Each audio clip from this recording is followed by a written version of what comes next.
Sabahınız xeyir olsun. Həkim-sən verilişinə baxırsınız. Onkoginekoloq kolposkopist Könül Mərdanova hal-hazırda studiyamızdadır. Milli Onkologiya Mərkəzi şişyonu xəstəliklərin müalicəsi və diaqnostikası şöbəsində fəaliyyətini davam etdirir. Buyurun, müraciətlərinizi edə bilərsiniz. Hər dəfə bizim çıxışlarımızda deyirik ki, ginekoloqun baxışı bəzən kifayət eləmir. Çünki orada müəyyən əlamətlər var ki, klinikanın vacibliyini vurğulayaraq, istinad eləyərək bunu deyirəm ki, onkoloq baxışı mütləqdir. Məhz ona görə elə onkoginekoloqa müraciət etsək, mənim güvəndiyim, sevdiyim Könül xanıma müraciət etsəniz, artıq illərdə tanındığımız həkimdir, güvəndiyimiz həkimdir. Şükürlər olsun ki, nəticələr də yaxşı gəlir və zamanında. Çünki təqdim eləyəndə nə dedim? Xərçəng önü vəziyyət, yəni Milli Onkologiya Mərkəzində şişyonu xəstəliklərin xərçəng önü vəziyyəti aşkarlamaq mümkündürsə bugün, məhz ona görə doğru həkimin ünvanını tanıtmalıyam sizə. Buyurun, müraciətlərinizi edin. Necəsiz Könül xanım? Yaxşı, siz necəsiz? Təşəkkürlər. Mən təşəkkür edirəm. Nələr aşkarlayırsınız? Ginekoloji müayinədə ilk sırada gördüyünüz uşaqlıq yolu, uşaqlıq boyunu və sizi narahat eləyən hiperplaziyalar, dəyişkənliklər, şişliklər, səpkilər, irinli axıntı, qaşıntı səbəbi ilə gəlsək də böyüdücü cihazlarla incəliyinə qədər baxan sizsiz. Nə görürsünüz? Təşəkkür edirəm bir daha dəvətinizə görə. Hər kəsin sabahı xeyirli olsun. Ümumiyyətlə, bir çox patologiyalarla rastlaşırıq. Təbii ki, xüsusən də ki, onkoloji mövzular elə bir mövzulardır ki, belə deyək, nə qədər də sizin dediyiniz kimi dəyərli kolleqalarımıza müraciət eləsələr, son nəticədə yenə də bizə gəlirlər. İstər bu xərçəng önü, istər xərçəng patologiyaları. Statistik olaraq baxsaq, təbii ki, sizin dediyiniz kimi uşaqlıq boynu patologiyaları ön yerdədir.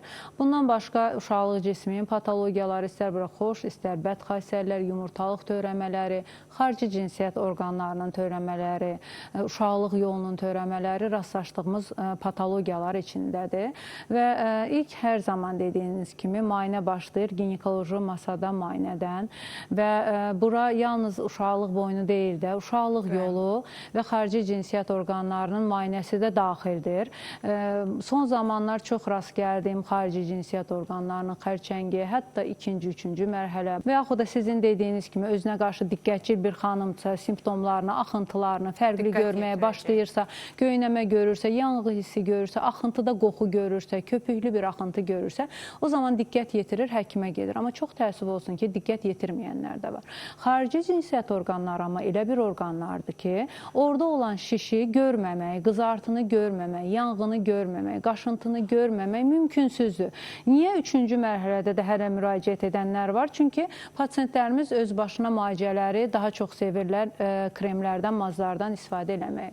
Son baxdığım bir patologiya haqqında istəyərəm, indi uşaqlıq boyuna toxunmamışdan qabaq bir praktikadan bir fikir bildirim.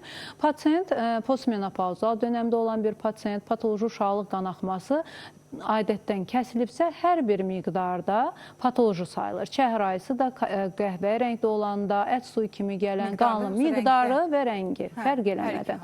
Axıntılar patoloji sayılır, olmamalıdır. Müraciət edir, endometrial biopsiya alınır. Endometrial biopsiyanın nəticəsində fibroz toxumalar və davam edir şikayətlər. Bu dəfə başqa bir həkimin müayinəsində uşaqlıq yolunda kiçik bir sahə görülür. Biopsiya nəticəmiz gəlir seroz karsinoma. Baxın, biz hər zaman uşaqlıq boynu xərçəngindən danışanda nə qeyd edirik? Deyirik, 2 forması var. 90%-in üzərində yastı epitel xərçəngi, 10% üzərində adenokarsinoma, yəni uşaqlıq servikal kanalın hüceyrəsindən yaranan bir xərçəng. Bu endometrium xərçəngi də ola bilər. Qeyd elədiyi kimi regionlarda gedib, gəlib Bakıda, xeyr, onkoloqlar baxmayıb, onda qeyd edin başqa bir ixtisas sahibləri.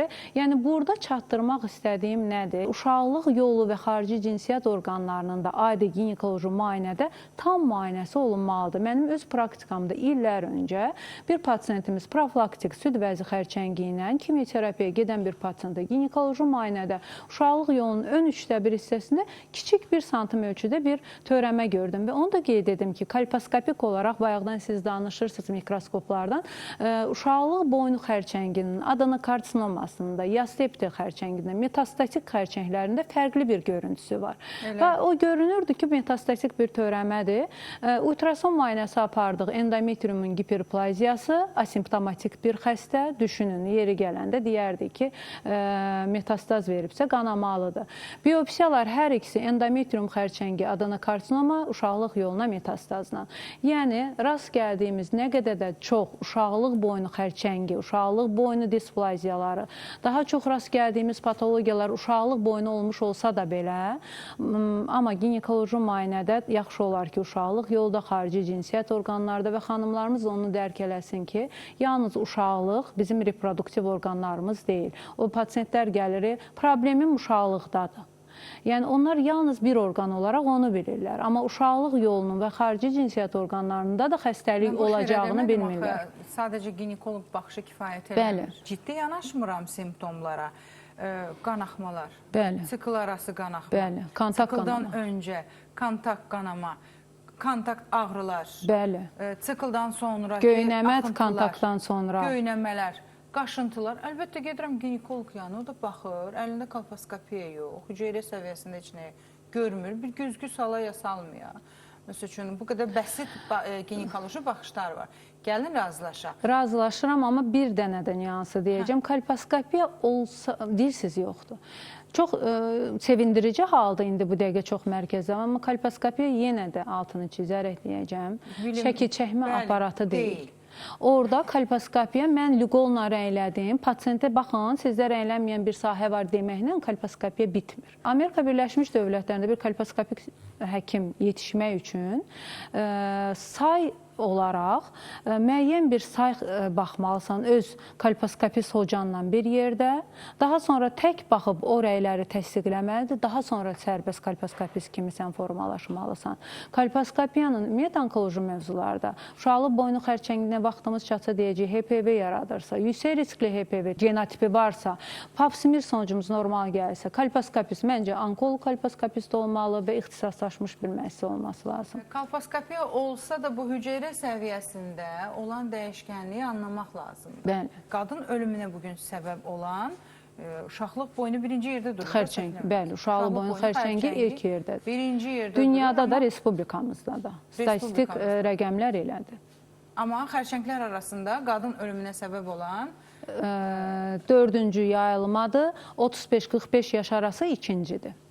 Amma bu çox böyük bir rəqəmdir. Böyük bir rəqəmdir. Böyük bir rəqəmdir. Ona görə uşaqlıq boynu xərçəngini yaradacaq. Sadəcə HPV-nin üzərində dayanmamalıyıq. HPV-ni biz bir də dəqiqləşdirmişik ki, uşaqlıq boynu xərçəngi yaradacaq. Xeyr. Uşaqlıq yolunda yaradır, xarici cinsiyyət orqanlarında, anal kanalın xərçəngində yaradır, penis xərçəngində yaradır, qırtlaq xərçəngində yaradır və bunu az hallandırmışıq. Çünki mən bunun son sunumumda bu haqda oldu, biz araşdırırıq. Süd vəzində PEGID dediyimiz xərçəng var, onun da etiologiyasında HPV. Baxın, bizim o HPV dediyimiz virusun yaratdığı xərçəng tiplərini saysaq, çox böyük bir statistik rəqəmlər eləyir. Yəni, və çox çaşqınlıqlar yenə də var, bəli, displaziyaları yaradır. Amma HPV pozitiv oldusa, hər bir halda xərçəng yaratmır, biz onu deyirik. Amma risk faktorları, kofaktorlar varsa yaradacaq. Və bu kofaktorları dəqiq bilmək, bir HPV pasiyentinə mən hər zaman deyirəm, HPV var, son zamanlar peyvənd dəbdədir, elə peyvənd edək və bitsin, elə bir durum yoxdur. Fərdiləşmiş pasiyentə tam olaraq baxmaq lazımdır. Pasiyentin burada hormonal statusundan tutmuş, yanaşı infeksiyalar, uşaqlıq yolunun təmizliyi dərəcəsi, vitamin D-nin səviyyəsi, qalxanvari vəzin hormonları, qadının stres faktoru, qadının yuxu faktoru, qadının cinsəl gigiyenası, qadının normal gigiyenası, alt geyim gigiyenası, qidalanması, yəni faktorlara baxında, yəni zərərli vərdişlərdən istifadəsi, yəni bunları sən aradan qaldırmayacaqsan, pasiyent bəli, peyvəndi vuracaqsınız, təzədən gələcək pozitiv çıxacaq, təzədən deyəcək, doktor, niyə mən 3 doz peyvənd olundum, niyə getmədi? Bax, bu sualı pasiyent sizə verəcək. Ona görə hər zaman mən pasiyentlə ən çox da növbələr üzərində burada söz-söhbət yaradan pasiyentlərimizə səslənim ki, bir HPV xəstəsində minimum danışdığımız yarım saatdır. İnandırım sizi ki, pasiyentin heç bu suallar yadına düşmür. Amma biz onu məlumat vermək məcburiyyətindəyik. Çünki doğru düzgün bir yol çizməliyik, doğru düzgün bir müalicə taktikası seçməliyik ki, biz bu HPV-dən azad olaq. Niyə? Çünki ucunda ağır bir xəstəlikdən rastlaşacağıq. Displaziyalar və sonra xərçəng. Biz displaziyalardan danışanda 10-12 il orta statistika xərçəngi keçmə dönəmi deyirik. Amma bu hər bir halda 8-12 ildirmi? Xeyr, mən praktikamda 2 ilə xərçəngə keçən pasiyentim olubdur. Yəni əlində bir nəticə ilə gəlir. Bir də biopsiyalara toxunarıq İlhamə xanım. Biopsiyalar kolposkopiya işləyində aparılır. Biopsiyalar aparılan laboratoriyalar önəmlidir. Bir il ərzində xəstədən 5 dəfə biopsiya alınmaz. Displaziya bir diaqnozu qoyulsa yandırılmaz. Yəni, bəzi çatışmayan bir şeylər var. Pasiyentdən biopsiya alınır, displaziya bir həkim deyir, nəzarətdə saxla. Protokollar üzərində hərəkət eləmək lazımdır. Heç bir protokoldan, nə qədər mən onkoloqda olmuş olsam, çıxmağa ixtiyarım çatmır. Fərdiləşdirilmiş deyəndə, həkimin fərdiləşdirilməsi deyil. Biz ona görə efirdən danışırıq da, İlhamə xanım. Ona görə sizin bu elə savadlı, altı dolu suallarınıza doğruları, düzgünləri deyirik. Bir istəyimiz nədir? Diqqətlə qulaq assınlar. Kön xanımın yanına gəlsinlər demirik. Diqqətlə qulaq assınlar. Mən deyirəm. Siz deyə bilərsiniz, mən demirəm. Mən bütün respublikanı çatdıracaq gücdə deyiləm. Niyə deyirəm? Baxın, burada bölüm, amma unutmayın demək istədiyinizi. Biz deyirik ginekoloji müayinə, rutin. Axı, biz fərd olaraq da özümüzü unutmamalıyıq. Etnik mənsubiyyətimiz, mütləq, cinsiyyət, ailə hekayəsi. Getdim, həkim baxdı, eroziyan vardı, yandırdı. Az öncə deyirsiniz. Bəli, yandırmaq, populyar. Niyə yandırırsan? Bəlkə bu eroziya, bəlkə elə HPV səbəbi ilə hər hansı bir dəyişkənlik var. Buna sən makroskopik görürsən, amma mikroskopik baxmağa ehtiyac var. Bəlkə orada elə bir dəyişiklik var ki, bəlkə ömrünü qısaltmış olacaqsan. Yəni, bu qədər qeyri-ciddi yanaşmalar var. İlhamə xanım, siz bu işi o dərəcədə mükəmməl bilirsiniz. Baxın, sözlərinizə siz necə mənə diqqətlə qulaq asın, mən də sizə. Necə gözəl vurğulurum. Makroskopik hüceyrə səviyyəsi. Makroskopik o deməkdir ki, gözlə gördüyümüz. Amma xərçəngin dəyişkənliyini mən görə bilmərəm. Görə bilmərəm. Toxuma səviyyəsi kolposkopiyadır, hüceyrə səviyyəsi isə simirimiz və biopsiyadır. Necə deməyim bunu? Deməliyəm. Ginekoloji sahədə onkoginekoloq, onkologiyanı da bilən, yox, bu həkimin reklamına girmir. Bu sadəcə sizi tanıtmaqdır Könül xanım. Özürlü sayın, mən bunu vurğulamalıyam. Eyni ilə də kolposkopist dediyimizdə reproduktiv orqanlarda, ümumiyyətlə, qadın cinsiyyət orqanlarına gedirsə, hüceyrə səviyyəsində hər hansı bir dəyişkənliyi, xərçəng önü vəziyyəti heç bir ginekoloq aşkarlaya bilməz, inciməyin. Şübhələnə bilərsiniz, yönəldə bilərsiniz, amma tam dərinliyinə onkoginekoloq gedəcək və dediyiniz kimi, ola bilər ginekoloqun kolposkopiyası olsun, amma o qədər mükəmməl bilməsin. Bu zaman kim girir dövrəyə? Onkoginekoloq, kolposkopist, həkim. Mən tanıtmalıyam. Çünki qadın ölümləri artıb. Çox artıb. Uşaqlıq boynu xərçəngi. Və ilk sırada da uşaqlıq boynu xərçəngi, ikinci sıraya süd vəzi xərçəngi, bilib-bilmədən hamiləliyin qarşısını alan oral kontraseptivlərdən tut, hər şey. Ağlınıza nə gəlirsə onu eləyirsiniz. Menstruasiyanı gecikdirmək, klimiksi gecikdirmək. Nə deyərlər buna? Mən arıqlamaq istəyirəm, arıqlama dərmanı içirəm. Yəni, yetərsiz qidalanırsan. Bütün bunlar hamısı metabolik, bax, nə gözəldir. Metabolik problemlərdən tut, hormonal dizbalansa qədər bir insan ona əgər başa düşmək istəmirsə, o düşməyəcək. Amma biz yenə düzərimizə düşərik. İlhamə xanım, baxın, biz doğruları çatdırırıq. Sizin də bayaq qeyd elədiyiniz kimi az qalır ki, yolda da mən bu haqda danışım. Niyə? Çünki təəssüf olsun ki, hərənin bir efiri var, hərə o efirdən bir çıxışlar edir və bugünkü gündə aktual bir mövzudan danışırıq. Hansı efiri açsaq, yəni bu sosial şəbəkələrdən və yaxud da qeyri HPV-dən danışılır. Aktual bir mövzudur, bu aktual tibbi mövzudur, bu aktual sosial bir mövzudur və bunu danışmaqla başqa işləmək lazımdır və bu protokollar respublikamızda olacaq və bu protokolları təyin edən mərkəzdə Milli Onkologiya Mərkəzi olacaq. Və bu protokolları təyin edən mərkəzdə şiş önü xəstəliklərin diaqnostikası və müalicəsi şöbəsi olacaq. Bu qaçınılmazdır. Məsləhət bilinsəydi, başqa klinikalar bunu təklif eləyərdilər, tərtib eləyərdilər, icraata keçərdilər. Əgər bu işin mütəxəssisləri Milli Onkologiya Mərkəzində aparılırsa, elmi işlər Milli Onkologiya Mərkəzində aparılırsa, deməli, Respublikanın statistikası da vəziyyətdə bizlər tərəfindən aparılır. Bunu bir kənara çıxmış kimi deyim və protokollar hazırdır, alqoritmlar hazırdır, təyin olunub. Bunlar Respublikada təyin olunacaq. Özləri də səhiyyənin və ismin saytına girərək o o protokolları görə bilərlər. Növbəti addımımız bizim HPV-yə qarşı peyvəndlənmə, immunizasiya və HPV-yə qarşı skrininq necə aparılacaq? Dövlətin qarşısında duran məqsəd budur və bu da olunacaqdır. Təbii ki, peyvəndlənmə qərarı 2030-cu ilə qədər bütün bu məsələlər dövlət səviyyəsində həll olunacaq və düşünürük ki, 9 yaşdan başlayaraq qızlara peyvəndlənmə başlanılacaq və hələ ki gücümüz maarifləndirmədə istər şəxsi, istər televideniya, mən hər zaman deyirəm ki, çox güclü bir qüvvədir. Və təbii ki, orada da seçim çox önəmlidir. Bu işi bilən, tibbi, siz özünüz də görürsünüz ki, efirləri bizim çıxmağımız məhdud vəziyyətdədir. Həqiqətən bu işi bilən həkim efirlərindən bunları sizlərə çatdırmaq varsa, sizlərə yalnız dinləmək, doğruları eləmək düşür. Çünki profilaktikanın bir qolu da telemarifləndirmədir, bu simadır. Biz danışırıq, doğruları deyirik və siz də təşəkkür edirəm ki, bu Respublikanın bilinən mərkəzindən dəvət edirsiniz ki, biz insanlara doğrusunu deyək. Xərçəng önü vəziyyəti aşkarlamaq çox vacibdir. Əgər o ölüm riski daşımaq istəmiriksə, o risk qrupuna daxil olmaq istəmiriksə, mütləq şəkildə həkimlərimizi tanımalıyıq, doğru həkimlərin ünvanına müraciət etməliyik. Ola bilər, xərçəng önü vəziyyət bəlkə də öz-özünə sağalan var mıydı ki, hallar bəlkə onu da bir toxunaq. Amma invaziya olmadan da xərçəng önü vəziyyəti biz qeyd edirik. Ümumiyyətlə xərçəng patologiyasında artıq təsdiqlənmişdirsə bir HPV virusu yaradır. 95%-in üzərində biz bunu qeyd edirik. Keçən verilişlərimizdə HPV-dən asılı olmayanları da dedik. İndi vaxt ona sərf eləməyik. Bir HPV virusu yoluxdurursa, bəli, o displaziya yarada bilər.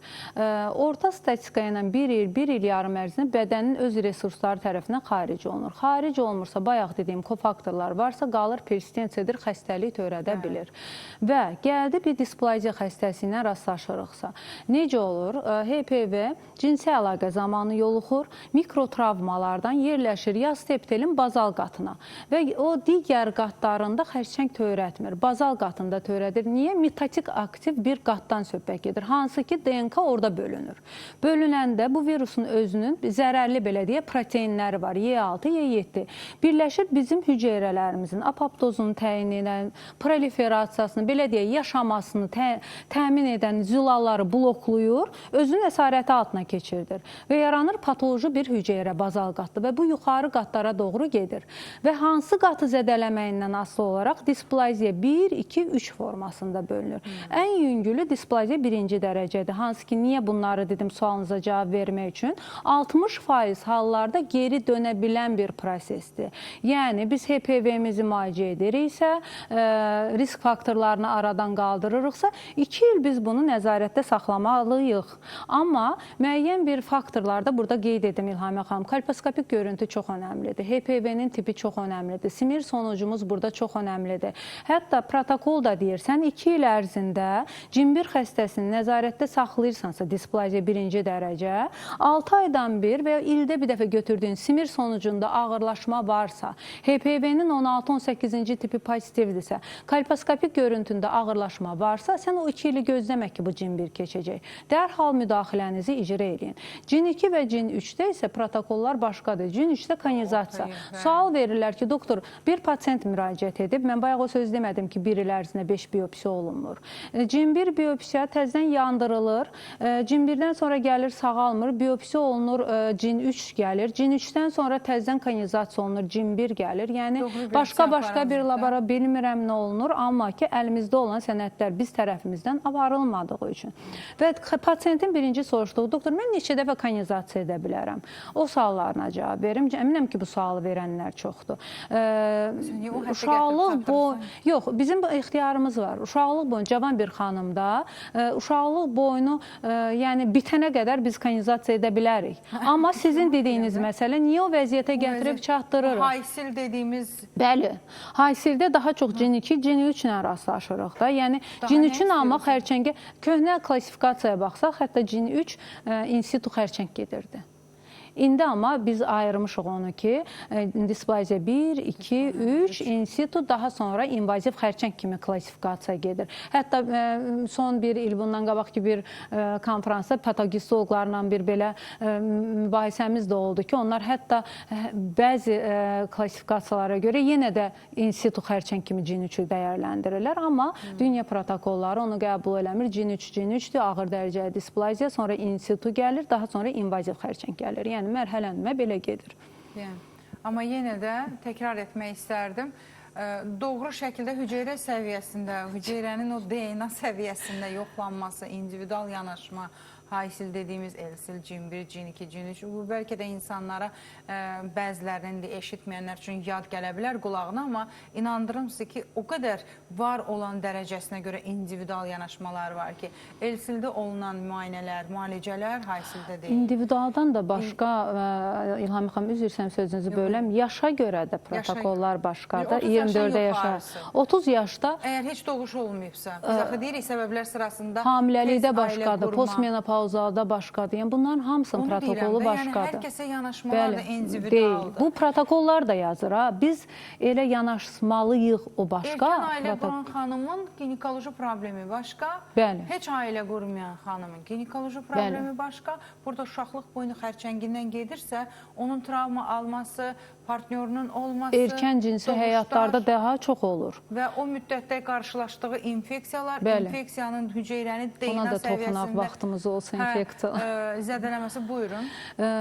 Baxın, HPV-dən biz danışanda yanaşı infeksiyalara elə yerlərə toxunursunuz ki, Hami xanım. HPV-ni yanaşı infeksiyalarını mütləq yoxlamaq lazımdır. Baxın, pasiyentlər soruşur və yaxud da gəlir, deyir ki, həkimim dedi, bunu yerli müalicə eləyib sağaltmasaq peyvəndə getmək olmaz, tamamilə yanlış bir düşüncədir. Yerli müalicə aparılmalıdır, amma baxır nəyə aparmalıyıq? Uşaqlıq yolunun mikroflorasını bir yoxlayırıqmı? CST4 dediyimiz bir mikroflora var, hansı ki, qardinellar, mikoplazma, ureoplazma üstünlüyü təşkil edən.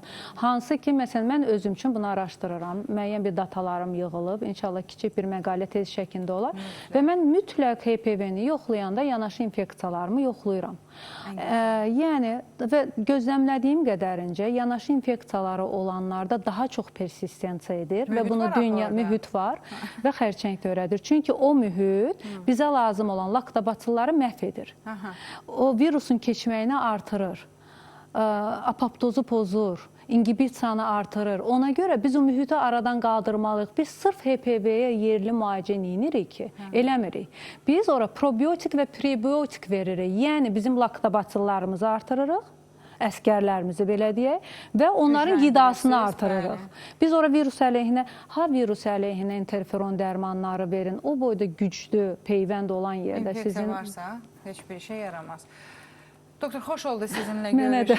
Minnətdaram. Var mı sonda demək istədiyiniz? Regionlara getməliyik? Regionlarımıza çalışdığım qədərincə gedirəm. Ayın 14-ü Səlyanda Aran klinikasında olacağım.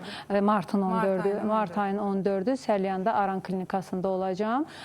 Apreldə yenə də Gəncə səfərimiz var, Lənkəran səfərimiz var. Çalışıram ayda bir dəfə Lənkəran, Gəncə, Səlyan regionlarına gedim. Digər regionlar inciməsin, çatdırmırıq. Buyurun, onkoloji, ginekoloji sahədə onkoginekoloq kolposkopist Könül Mərdanovaya minnətdarlığımı bildirim bu arada gəldiyinə görə müraciətlərimizi edə bilərik. Bir daha xatırladıram, Milli Onkologiya Mərkəzi şiş-yönü xəstəliklərinin diaqnostikası və müalicəsi şöbəsində fəaliyyətini davam etdirir. Qısa aradan sonra yenidən qarşınızdayıq.